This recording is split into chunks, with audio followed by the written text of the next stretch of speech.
വായ കൊണ്ട് പാർട്ണറിന്റെ private area simulate ചെയ്യാൻ വേണ്ടി പോകുമ്പോൾ നമ്മൾ ശ്രദ്ധിക്കേണ്ടതായിട്ടുള്ള 3 കാര്യങ്ങളുണ്ട്.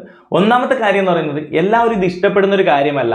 അതുകൊണ്ട് തന്നെ പാർട്ണറുമായിട്ട് കമ്മ്യൂണിക്കേറ്റ് ചെയ്ത് ആ ഒരു കൺസെന്റ് വളരെ ഇമ്പോർട്ടൻ്റ് ആണെന്നുള്ളതാണ്. ഇഷ്ടപ്പെടാതെയാണ് ഇങ്ങനെയുള്ള കാര്യങ്ങൾ ചെയ്യുന്നത്, ഇല്ലെങ്കിൽ നിർബന്ധിച്ച് ചെയ്യിപ്പിക്കുകയാണെന്നുണ്ടെങ്കിൽ അത് വളരെയധികം ഡിസ്റ്റർബിംഗ് ആയിട്ടുള്ള ഒരു കാര്യമായിരിക്കും. വീഡിയോകളിൽ കാണുന്ന പോലെ എല്ലാ കാര്യങ്ങളും ലൈഫിൽ വരുമ്പോൾ 2 ജീവനുകളാണ്. അപ്പോൾ അവർക്ക് അവരുടേതായ ഇമോഷൻസുകളും കാര്യങ്ങളും എല്ലാം ഉണ്ട്, താല്പര്യങ്ങളുണ്ട്. അപ്പോൾ കൃത്യമായ രീതിയിൽ കമ്മ്യൂണിക്കേറ്റ് ചെയ്ത് അതിൻ്റെതായ രീതിയിൽ കാര്യങ്ങൾ ഡീൽ ചെയ്യണം എന്നുള്ളതാണ്.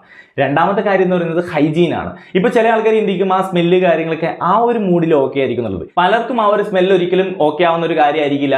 ഓക്കെ ആവുന്ന ആൾക്കാരും ഉണ്ടാവും. പക്ഷെ എന്തായാലും ഹൈജീൻ കീപ്പ് ചെയ്യുന്നതാണ് നല്ലത്. ഹാൻഡ്സും മൗത്തും അതുപോലെ പ്രൈവറ്റ് ഏരിയയും മൗത്ത് ഉപയോഗിച്ചുള്ള സ്റ്റിമുലേഷന് മുൻപായിട്ട് ഒന്ന് വൃത്തിയാക്കുന്നത് എന്തുകൊണ്ടും നല്ലത് തന്നെയാണെന്നുള്ളതാണ്. ഇനി ഏറ്റവും അവസാനത്തെ കാര്യം സെക്ഷലി ട്രാൻസ്മിറ്റഡ് ആയിട്ടുള്ള രോഗങ്ങളാണ്. നമ്മളിപ്പോൾ അൺനോൺ ആയിട്ടുള്ള വ്യക്തികളുമായിട്ട് അല്ലെങ്കിൽ ഒരു സെക്സ് വർക്കറിന്റെ അടുത്തൊക്കെയാണ് ഇങ്ങനെയുള്ള കാര്യങ്ങൾ ചെയ്യാൻ വേണ്ടി പോകുന്നെങ്കിൽ വളരെയധികം രോഗസാധ്യതകളുണ്ട്. അതുകൊണ്ട് തന്നെ കൃത്യമായുള്ള പ്രൊട്ടക്ഷൻ അനിവാര്യമാണ്. കോണ്ടംസ് യൂസ് ചെയ്യാം.